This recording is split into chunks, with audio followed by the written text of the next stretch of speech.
Le show du matin. Weekend. Radio X.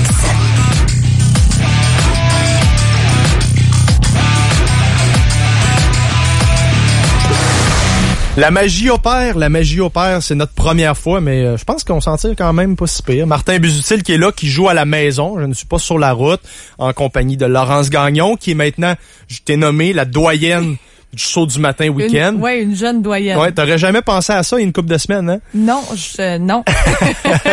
Et Mario Roy, lui, qui pas péjoratif, qui est le petit nouveau. C'était ta première hier, ça se passe bien. Petit, il est quand même assez grand. Là. Non, c'est ça, mais pas au sens propre. Non. Pas comme Sam Morin, mettons. Non, c'est ça. Ouais. Non, parce que Sam Morin, il nous prend les deux puis il nous garoche par le châssis. Facile. Il peut me prendre, moi, avec la oui. Pion aussi, je suis pas pire. Ouais. Mais non, c'est ça, on est en remplacement pour le show du matin week-end, puis ça va pas mal être ça pour les prochains jours à Choix Radio X, pour les prochaines semaines, parce que vos animateurs vedettes, ben un moment donné, il faut bien qu'ils arrêtent, là, c'est pas des robots non plus.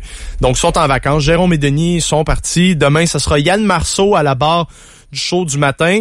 Édition régulière quand même. Moi, je vais être là, mais j'animerai pas. Là, on joue à la chaise musicale. Le seul qui tient véritablement le fort, c'est Monette.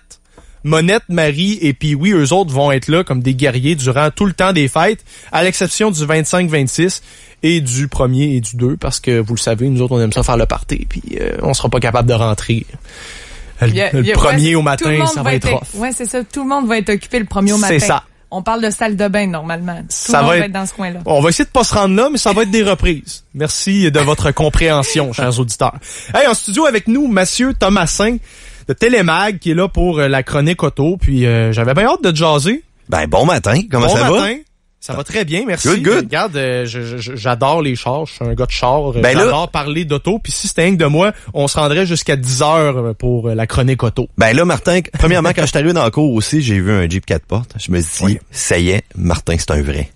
Là, il rentre dans mon créneau, il rentre dans mon créneau de 4x4, il rentre dans mes passions, puis c'est un gars d'aventure, puis c'est un gars qui aime les chars. C'est bizarre, hein? La minute t'as un Jeep, je pense que t'aimes les voitures. Là, il faut que je m'habitue au petit signe de paix, là. Tu sais, quand tu croises un Jeep, comme les gars qui ont des Harley aussi, là. Ça, moto, j'ai de la misère avec ça.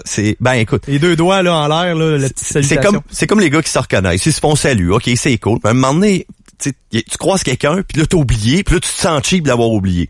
Pour vrai, là, faites-vous ça en Jeeper? Ben oui, ils font ça. Toutes les Jeeps font ça. La minute, tu vas avoir un petit signe, tu vas avoir un petit salut, effectivement. La même affaire que t'as en moto. Oui. OK? Fait que... En moto, c'est 95% du temps, là. Peu importe, puis c'est pas juste entre les Harley, là. Peu importe ta marque de moto, d'habitude, le monde se salue. Ça va, là, mais en Jeeper, là, ça, c'est la première fois que j'entends ça. C'est un genre de respect mutuel, tout simplement. Donc, t'es dans la gang quand t'as un Jeep, t'aimes l'aventure, t'aimes le côté décapotable, t'aimes le côté hors route. Pour vrai? Ben oui, pour vrai. Je savais pas ça. Faut que tu sois attentif au Jeep que tu croises, hein. Faut que tu... Oui, puis en plus, si ton Jeep est sale, ben t'as encore plus de salut.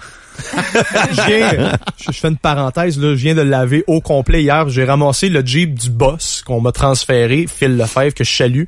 Puis il me dit qu'il était propre en dedans, mais lui, je pense qu'il a enlevé le toit une fois de temps en temps, hein, puis tout ce qui s'appelle feuilles d'arbre, là, puis petits hélicoptères, ça rentre en dedans. Puis ça crée une certaine humidité aussi, là. Tu sais, c'est les feuilles habituellement quand ils tombent sont jamais très très secs, là. Tu sais, ils ont tombé pour une raison parce qu'il a mouillé un petit peu. Puis en plus, ben quand ça se décompose de l'organique dans un véhicule, on n'aime pas ça parce que ça fait des odeurs. Mais c'était pas, regarde, à sa défense, à la défense de notre boss, Philippe, c'était pas une soie à cochon, il était très propre. Mais moi, j'étais un peu débile, puis j'aime ça quand je peux à peu près me peigner dans le dash, là, quand il faut que ça brille. Là. Fait que j'ai passé une bonne heure de balayeuse puis d'Armor All hier, puis là, il est comme un neuf. Bon, ben là, ça sent propre, mais quand tu vas faire ta première sortie en route, on te dira pas trop fort, mais il va falloir que tu le salisses un petit peu. C'est comme un baptême, tu comprends? Tu viendras avec moi là du côté de la 101, du côté du Club Jeep Aventure, là, puis tu vas avoir bien du fun. Puis si tu veux vraiment qu'on modifie ça, ce Jeep-là, là, sans trop le dire au boss, viens me voir, je vais t'arranger ça. Je pense qu'il y a moyen de faire... Il faut que je passe d'un souterrain, par exemple. Ça va être limite. Oui, ça, j'avoue que c'est limite. Donc, on parle d'un 6 pieds 2, 6 pieds 4. Puis déjà, c'est quand même assez juste des fois avec un Jeep d'origine. T'as le côté aussi 4 portes, le côté fonctionnel. Donc, des fois, la minute que t'arrives pour faire tes montées, là, je pense au stationnement souterrain du côté de l'hôtel, là, sur la Grande Allée, là, tu regarderas le côté, comment que ça a été frotté par les véhicules. Le Concorde? Non, pas nécessairement le Concorde. Parce que le stationnement du Concorde, moi, je me suis fait dire que c'était un stationnement là pour professionnels avancés. Ah, mais là, je vais vous donner vraiment une bonne suggestion. Les gars de truck, là, laissez faire les stationnements souterrains. Des fois, ça rentre, des fois, il n'y a pas de problématique. Ça réussit à passer en dessous des genres de piliers ou encore des barreaux en haut. Mais quand vous arrivez pour faire une manœuvre, là, pour changer d'étage, bien souvent, c'est très difficile du côté de la maniabilité. Puis vous allez accrocher vraiment vos fonds de caisse. Puis là, quand vous êtes pris pour un méchant temps, parce que là, en plus, c'est le temps des fêtes. Puis vous voulez pas rester pris présentement de 2 étages, parce que là, vous allez avoir de l'air fou. Ça, c'est sûr à 100%. Je vais me mettre des bottes, puis je vais marcher dehors. C'est une bonne idée, ça. Ça te dérange pas, là, ça va être moins compliqué. Mais c'est moins excitant. Ben oui, c'est ça. Mais regarde, les gars de Jeep, ça a l'air, c'est des gars d'aventure. Fait qu'on va vivre avec l'adrénaline dans le stationnement souterrain. Je te promets, je t'amène en sortie de toute façon cet été, là. Fait que tu l'es pas trop fort au boss, mais on le maganera pas. OK? Ah oui, parce que moi, regarde, je fais attention à mes chars comme la prunelle de mes yeux. T'es comme moi, les gars m'écœurent avec ça, m'écœurent avec mon camion qui est propre, qui est quasiment jamais sorti en route. Ils sont un petit peu dans le champ chez nous pour aller se promener, ramasser un petit peu de bois. Mais j'aime pas voir des graphings sur un véhicule. C'est ça. Et parlant de voiture qui prend à peu près 3 heures à faire le ménage à l'intérieur parce que c'est assez caverneux. Aujourd'hui, tu nous présentes l'essai d'un autre auto qui peut avoir de la misère à se stationner dans un parking souterrain. Ça se peut-tu? T'as quand même beaucoup d'aide au stationnement. Je ne m'aventurerai pas dans un souterrain avec ce véhicule-là et je te le confirme à 100% sérieux. C'est vraiment gros. C'est un GMC Yukon XL Denali. Donc, c'est un gros véhicule massif qui fait partie d'une famille de triplés. On parle de Chevrolet Suburban, Cadillac Escalade, le Tahoe aussi. Quand on pense même au Suburban, c'est l'un des plus anciens noms du domaine de l'automobile. Ça fait environ 80 années. Le nom Yukon est inspiré d'un territoire canadien, même si c'est un véhicule qui est américain. Donc, GMC aussi donne une cure de jouvence pour l'ensemble de ces SUV cette année. Le design qu'on avait du côté du Yukon datait de 2007. Bien que la popularité côté canadien, c'est un peu mitigé. C'est un véhicule que j'ai vu aussi à très peu de reprises sur la route. Ça coûte cher. Oui, c'est vraiment pas donné. C'est pas accessible comme véhicule. Je te garde la surprise pour la fin. Du côté américain, cependant, on en voit. Ça, y a pas de problématique. Tu vas te rendre du côté du Texas. Je me rappelle d'avoir roulé dans ces états-là. C'est incroyable comment tu as du camion. Si t'as pas un camion, t'es pas un gars là-bas. Là. T'es pas hétéro. Il y a quelque chose qui marche pas si t'as pas un camion dans des états vraiment comme l'Oklahoma, du côté du Texas et ainsi de suite. Donc en 2015, GM nous offre un redesign complet, extérieur-intérieur, amélioration de la consommation d'essence, la 3e rangée de sièges, une fois rabattu, ça forme vraiment un plancher plat et on ajoute un boîtier de transfert qui permet l'ajout d'une gamme basse là, du côté du modèle Denali. L'extérieur, c'est gros, c'est large, c'est 6 pieds 8 de largeur, OK? Puis en longueur, c'est environ 19 pieds. Donc, 19 pieds. 19 pieds, ouais. Le modèle XL est très, très long. Parce que c'est un 7 passagers, là. Ça, c'est un 7 passagers, cependant, avec des options, on peut aller jusqu'à 9 passagers. Donc, c'est-à-dire que l'avant, ça se transforme en divan-lit. La banquette du milieu en divan-lit. Et la banquette arrière demeure un divan-lit. Est-ce que, parce que tu sais, des fois, il y a des 7 passagers, là, c'est une feuille de 4x8 en arrière, là, c'est pas très confortable. Ça, c'est véritablement un 7 passagers, là, de confort. C'est la semaine des parties de Noël, donc j'étais le chauffeur désigné pour pas mal tout le monde pendant toute la semaine. On a embarqué à 7 là-dedans, on a embarqué à 6. Donc, l'utilisation de la 3e banquette en arrière s'avère très confortable. Puis même, justement, on avait certaines personnes qui nous ont comparé ça à un Flex, un Acadia ou autre, et ont été agréablement surpris du côté confort. Puis, je te le dis, tout le monde qui regardait le véhicule était là, wow, c'est donc ben gros. C'est très pimp, là. Ouais. On va se le dire. On va se le dire. T'as l'air louche avec ça. T'as l'air très louche. Puis en plus, il y a un petit compartiment à l'intérieur secret. OK. Donc, tu sais, le terme drug stash, là, et tabarouette que ça ressemble quasiment à ça. C'est monté sur du quoi? Peut-être du 20, 22 pouces facilement? C'est du 22 pouces. J'ai les 22 pouces en option de mon côté. C'est des pneus de 285, 45, 22. Donc, c'est très large. C'est un flanc qui est très bas. Attention à la disponibilité aussi en hiver parce qu'il y a juste un modèle de pneus d'hiver qui se fait pour cette dimension-là. On parle du Blizzak des MV1. C'est possible d'avoir des bons deals de fin de saison, mais j'ai checké du côté de Québec. Il y a absolument aucun de ces pneus-là qui est disponible. Faut commander. Ouais, faut commander. Faut vraiment peut-être aller du côté des États-Unis aussi. C'est pas 60$ le pichou, hein? Non, c'est pas 60$ le pichou. On parle des alentours de 400$ quand il y aura pas nécessairement de deal. Puis là, je parle pas de taxes de pneus, je parle pas de taxes non plus, je parle pas de pause, parce que bien souvent, mon petit garagiste, il y a pas de problème pour installer des 17 pouces, des 16 pouces, des 15 pouces. Mais quand il arrive en 22 pouces, ça prend la machine spécialisée. Sinon, vous allez le voir gosser pas mal avec la petite crowbar pour essayer de fitter ça. Le reste, pour le côté look extérieur, regarde, une grande calandre massive, un look très distinctif aussi qui est propre au modèle Denali. On trouve vraiment la signature GM avec le gros affichage, les lignes, le capot. Ça donne quand même une impression d'aérodynamisme. Ça peut paraître particulier.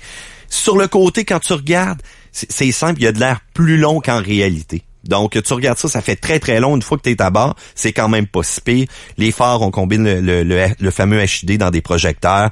On utilise une petite barre LED aussi pour faire la partie clignotante ou encore la partie phare de jour.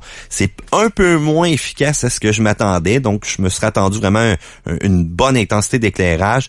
Une chance que, bien entendu, on a des petits phares à brume qu'on allume. Mais encore là, la coloration est différente. On aurait pu utiliser du LED ou du HID aussi dans ceux-là, ce qu'on n'a pas nécessairement fait.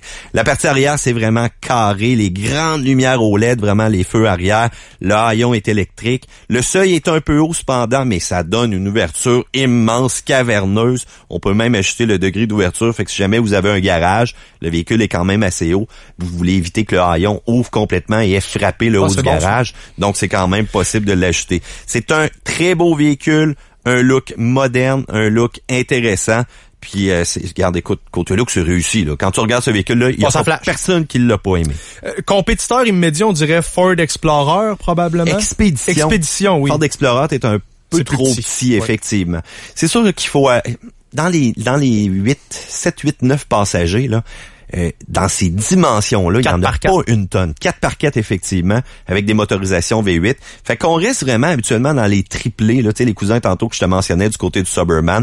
L'Expédition, c'est un très bon compétiteur. Va être beaucoup différent aussi au niveau du comportement, au niveau de la suspension.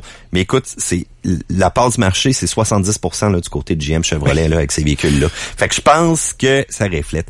Une fois que tu es assis à l'intérieur... C'est ton salon. C'est un salon, ouais. OK? On est loin de ce qu'on a connu dans le passé. Ça sent le luxe, ça sent le cuir. Ça paraît aussi dans les appliqués, l'aluminium, les boiseries. C'était ergonomique, ça n'a aucun sens. En plus, avec le modèle Denali, là, cette option-là, c'est des garnitures en aluminium bruni authentique, les sièges haut de gamme, les surpiqûres là, qui ont des contrastes. On avait parlé de 7 places tantôt. C'est 7 places qui sont confortables.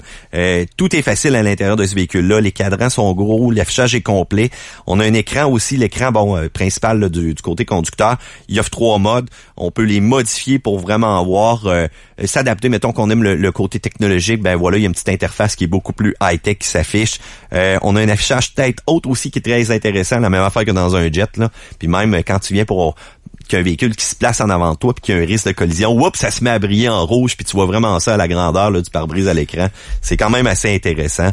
Quand tu as un GPS aussi, ça l'indique l'approche d'une manœuvre à faire avec les distances. T'as pas besoin de regarder des instruments en bas, tu le vois directement dans le pare-brise.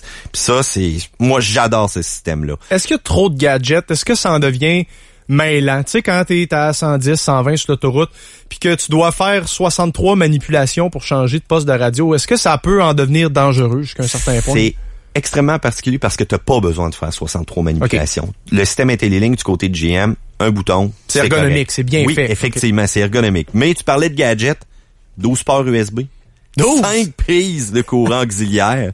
T'as des recharges sans fil pour cellulaire.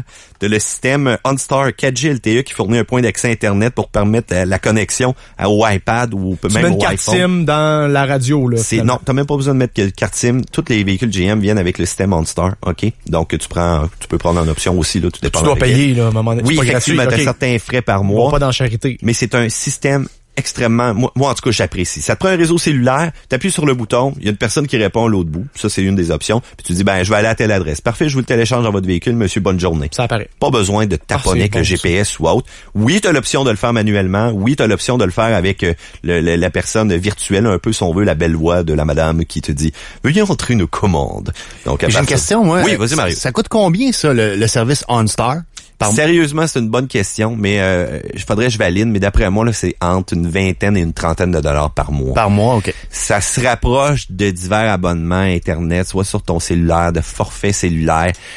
Là encore la question se pose, mes jeunes qui sont très geeks, très techno, on dit pourquoi je prendrais ce système-là si je peux déjà partager ma connexion sur mon cellulaire? Ah ouais. Très bon point. Ouais. Donc, à partir de là, faudrait que je pose vraiment la question aux gens de GM, où est-ce qu'ils voulaient s'en aller avec ça. Mais je pense que c'est vraiment le fait d'avoir un système rapide, efficace, un point d'accès au même type que dans une entreprise pour avoir de la rapidité sur les appareils. Parce que on partage notre connexion sur notre iPhone, mais la minute que 4-5 appareils, ça commence à ralentir de beaucoup la performance. Il faut dire que c'est pas nécessairement l'antenne est sur le toit non plus. Tu es à l'intérieur du véhicule. Ouais. Parfois, dans des tunnels ou autres, la réception peut être différente. Pas très, je te dirais peut-être pas très, très performant autant que ce système-là. OK, merci. Système de divertissement Blu-ray au siège arrière, écran d'L 9 pouces. C'est offert en option, bien entendu. Climatisation 3 zones. Regarde, il en manque pas d'options, là. Sérieusement, tu pourrais vivre dans ce véhicule-là, dormir là. Puis même ta blonde trouverait peut-être ça cool en plus, là. Tu sais, tu vois, je suis dans les montants pour les plans de données, là. Ouais. C'est quand même pour 5 gigs. Punch, là. Okay, 5 gigs pour le OnStar. Oui, parfait. Oui. Je pensais que t'allais annoncer le prix du véhicule. Non, je voulais pas te brûler mon punch. J'ai l'impression que c'est pas 11 995.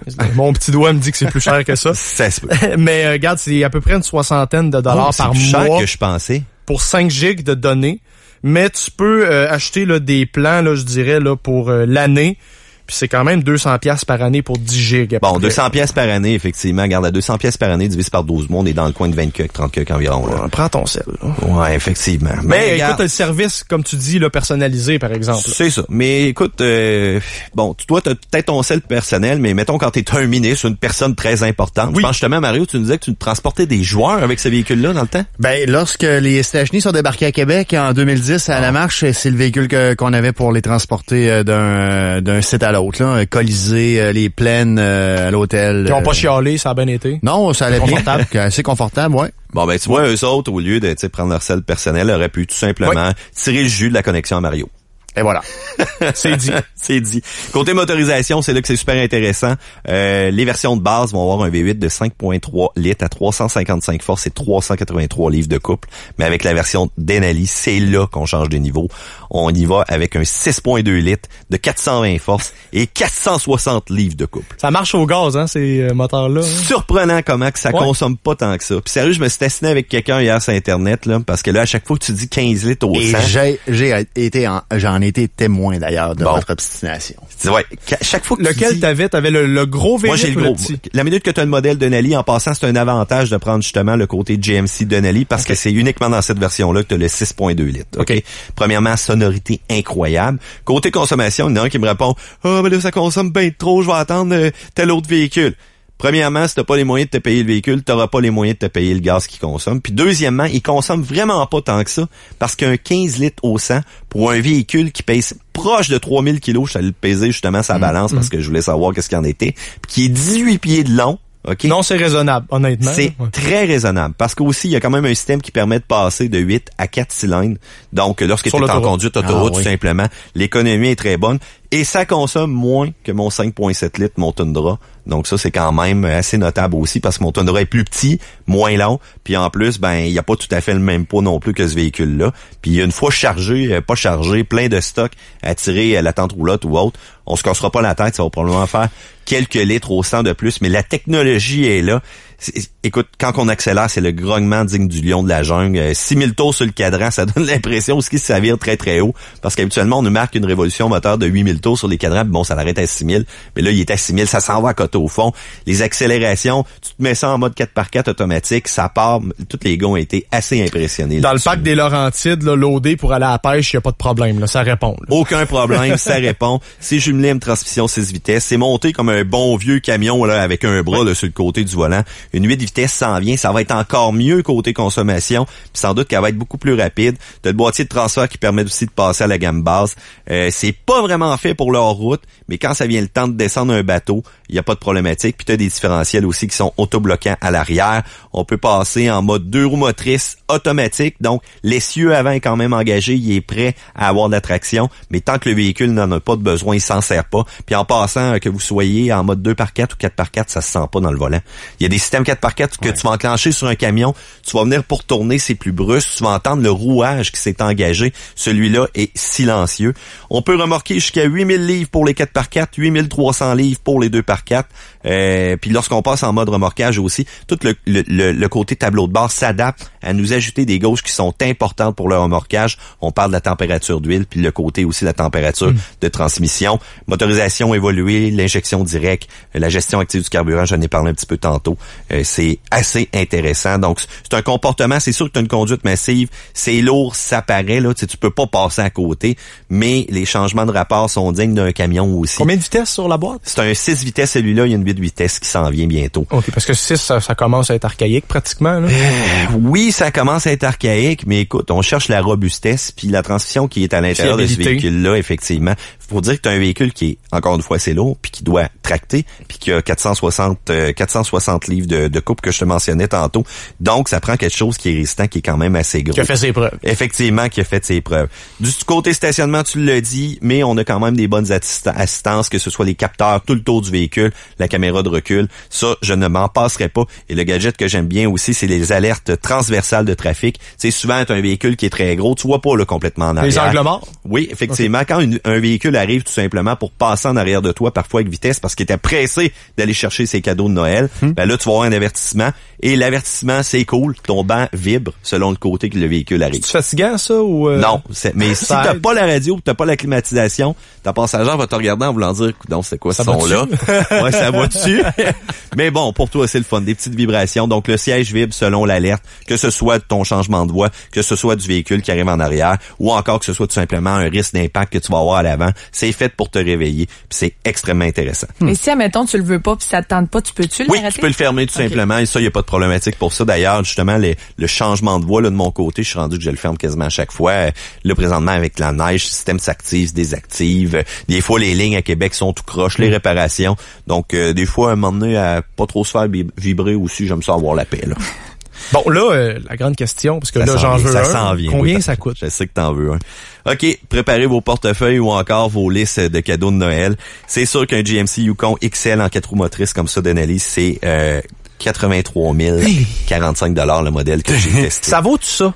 Est-ce que tu as l'impression, regarde, tu l'as roulé, je sais pas combien de temps tu l'as, là, depuis combien de temps on te l'a prêté, mais... Une semaine.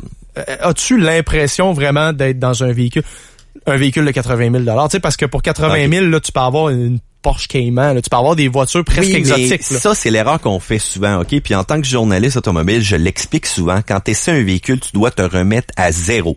Tu dois te mettre dans le besoin de la personne qui achète ce véhicule-là. Là, tu me parles d'un Porsche. On est rendu sur un circuit, on est rendu à du fun. Tu compares uniquement le prix.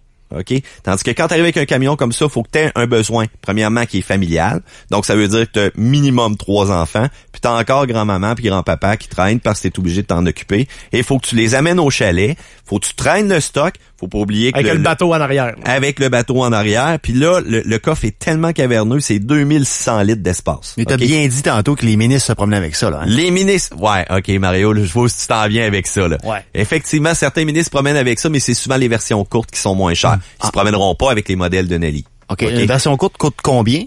J'ai pas j'ai oublié de prendre le prix de la version courte. J'étais trop emballé de parler de celui-là. Mais ça doit être quoi? Au moins 50 000 la version courte? Oui, c'est probablement dans les environs de 50 000. Ouais. OK, mais les options montent très rapidement. OK, donc on parle d'environ de 52 000.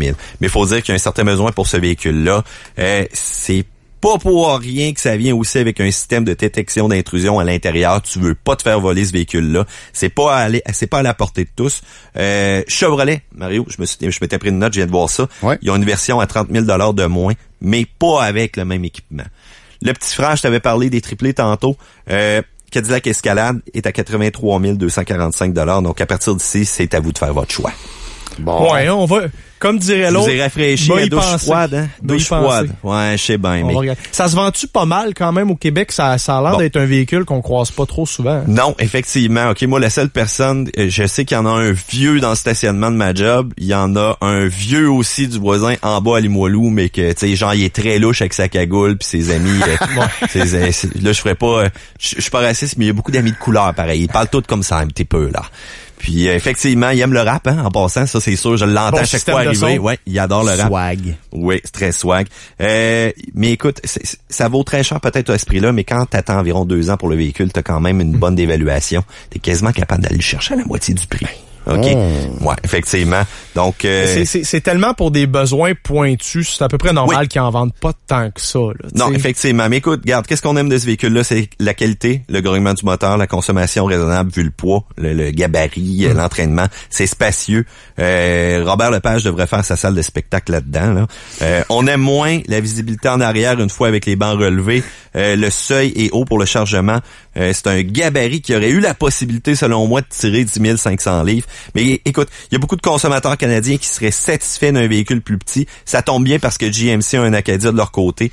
Ça va s'avérer plus facile pour eux. Cependant, si vous aimez le gabarit imposant, le confort, l'équipement complet, puis parce que vous devez transporter, justement, comme je te disais tantôt, une famille plus grosse que la moyenne, avec 20 000 cafés Tim Hortons à l'intérieur, sans oublier d'attacher aussi le ponton, ça c'est le choix.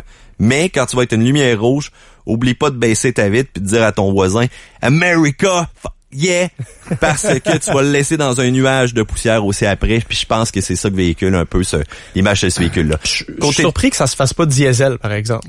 Probablement que ça s'en vient. Probablement que ça s'en vient. En Amérique du Nord, écoute, sur les diesels. Là, le prix du gaz est en train de baisser. Donc, il y a un réengouement automatique pour les camions qui s'en vient. Donc, habituellement, tu regardais le prix à la pompe, c'était marqué 1,38 à un moment donné. Fait que ça, habituellement, c'est 138 piastres qui sort de la pompe. Là, tu regardes présentement 1,2. Si tu vas du côté du Costco te fera frôler le 1 piastre. Ça, c'est 100 piastres. Fait que c'est déjà toujours quasiment un 40 piastres de moins.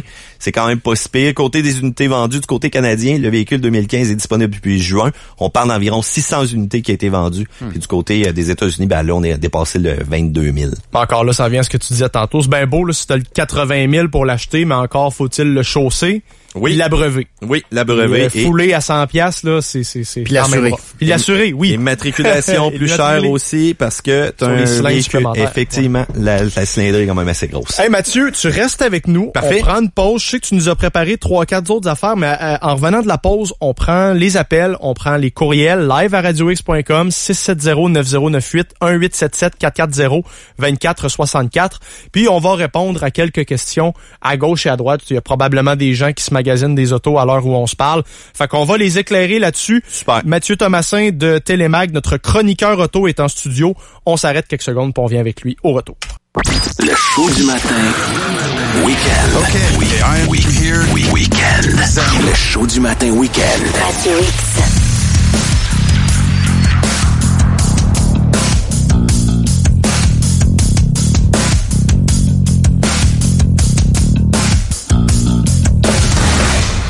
« 8h50, vous êtes dans le show du matin week-end à Choix Radio X. Martin Busutil qui est avec vous jusqu'à 10h. On attend les légendes du rock et ton Guy Massé en compagnie de Laurence Gagnon, Mario Roy et Mathieu Thomasin qui est en studio avec nous, notre chroniqueur auto. Yes. Et là, Mathieu, il y a une foule en délire qui attend de te poser des questions. Ça, il y a un méchant engouement, là, sérieux, là. Il y a un arbre de Noël qui est en train de flasher à ma gauche. Fait qu'on va commencer tranquillement, pas vite. Je rappelle les numéros 88-670-9098, 1877-440-2464. Ça, c'est par téléphone, bien certainement.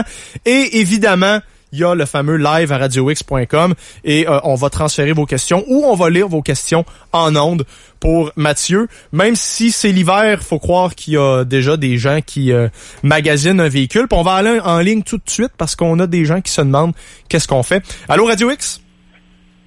Allô, Radio X? Oui, c'est à toi. Allô, oui, salut. Moi, j'aimerais savoir, c'est pour l'achat d'un nouveau véhicule. Présentement, j'ai une Honda Civic 2009, puis je trouve ça un petit peu gros, puis j'ai pas d'option là-dedans. Pas d'option là-dedans, c'est gros. OK. Ouais. Puis j'avais remarqué le modèle, la Golf 2015 qui vient de sortir, puis j'hésitais entre ça ou une Elantra GT, puis j'aimerais savoir qu'est-ce qui serait bien point de vue fiabilité, parce que je fais beaucoup de routes. OK. Est-ce que t'aimes le côté performant un petit peu? T'aimes le véhicule qui va avoir une certaine réponse sur la route? Ou encore... Oui. Bon, ben, automatiquement, si t'aimes un petit peu plus la performance, tu y vas avec la Vaux, tout simplement. Okay. Un bon confort, Vaux aussi, ont très travaillé sur leurs produits, beaucoup plus fiable que dans le passé, mais une expérience de conduite qui est très, très amusante, beaucoup plus le fun que tu vas avoir avec la Hyundai. Ça, c'est sûr en partant. Mais encore là, avec la Hyundai, présentement, tu as pas mal du 0% du côté du financement si tu finances ce véhicule-là. Donc, côté prix, ça se peut que ce soit un petit peu plus avantageux, surtout si tu fais un achat, là, comme on dit, puis tu as tendance à le financer à long terme. OK.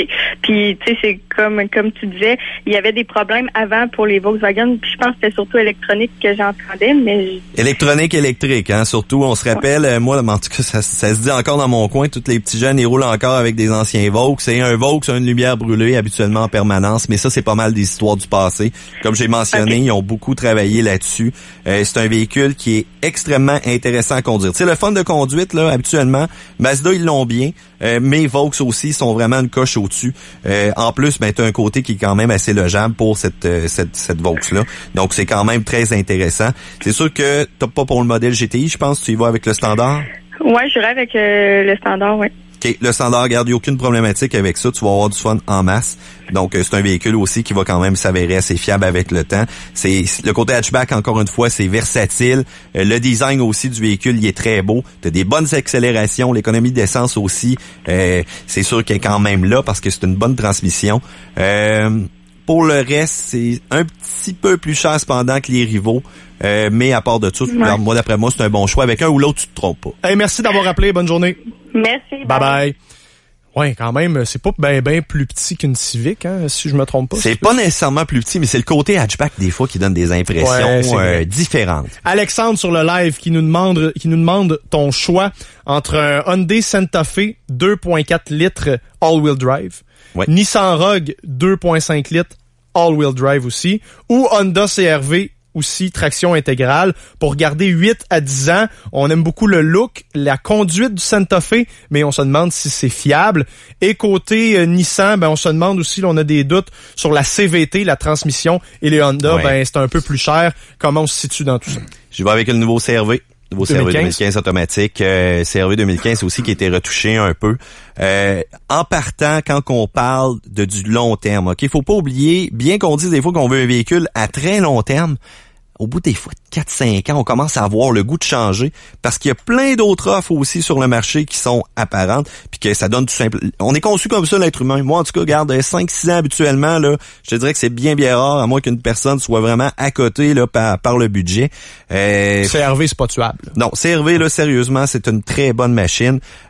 L'économie d'essence exceptionnelle. T'as de l'espace en masse pour les passagers. Regarde, les contrôles aussi, ça a été retouché. C'est quand même beaucoup plus intuitif qu'avant.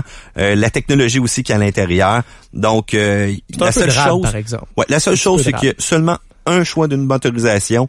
Puis bon, la CVT, il y en a qui aiment pas, mais elle est disponible aussi dans le CR-V là-dessus, mais elle fait quand même un très bon travail. Puis ça revient à ce qu'on se disait tantôt, il y a pas nécessairement de mauvais achats. Non. Il faut que tu les essaies. Faut que tu les essayes. Puis ça, c'est souvent ce que les personnes oublient. Souvent, on pose des questions, on s'interroge, on regarde sur Internet. Il y a rien de mieux que de partir et de faire un bon essai routier. Puis là, je parle pas d'un essai routier avec le vendeur assis à côté de vous autres, là. Vous dites au vendeur, je veux faire un essai routier. Je le fais de chez moi à mon point de travail. Tu sais, la route que vous faites à tous les jours. Vous avez le droit, là. Ben oui, vous avez le droit. Ça se demande, il n'y a pas de problématique. Puis si votre vendeur vous refuse, ben changez de concession, OK? Moi, automatiquement, regarde, quand j'ai acheté mon véhicule, le vendeur m'a dit, ben écoute, tu veux l'essayer, je te le laisse une journée.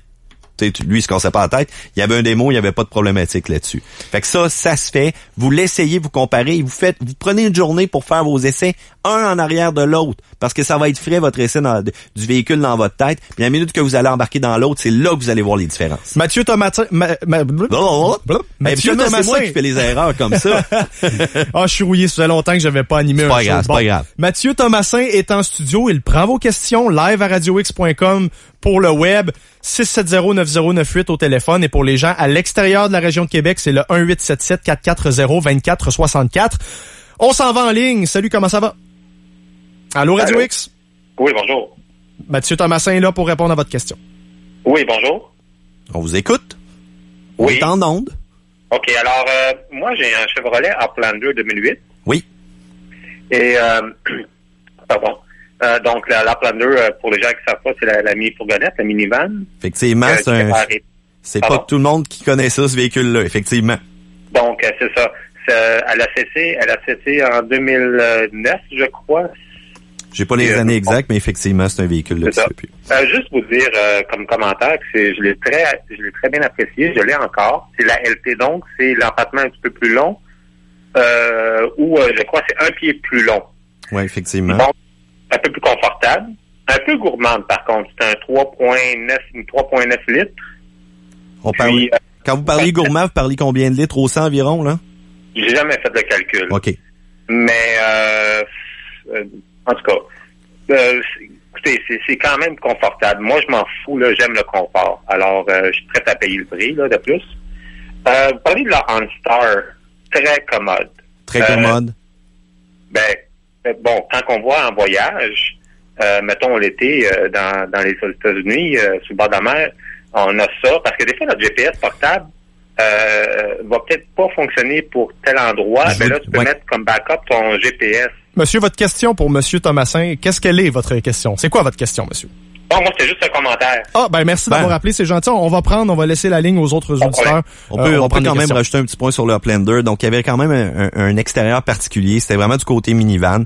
Cependant, ça n'a pas été très fort du côté des tests de collision, tout simplement parce que les coussins gonflables couvraient pas vraiment les 3 rangées. Donc, c'est à cause de ça qu'ils se sont fait un petit peu ramasser du côté de Chevrolet. Mais bon, monsieur est satisfait de son véhicule, c'est ça n'importe. On essaie d'être concis pour les questions à Mathieu Thomasin. C'est en mode blitz. Oui, puis même ma diction est en mode vacances, je pense bien.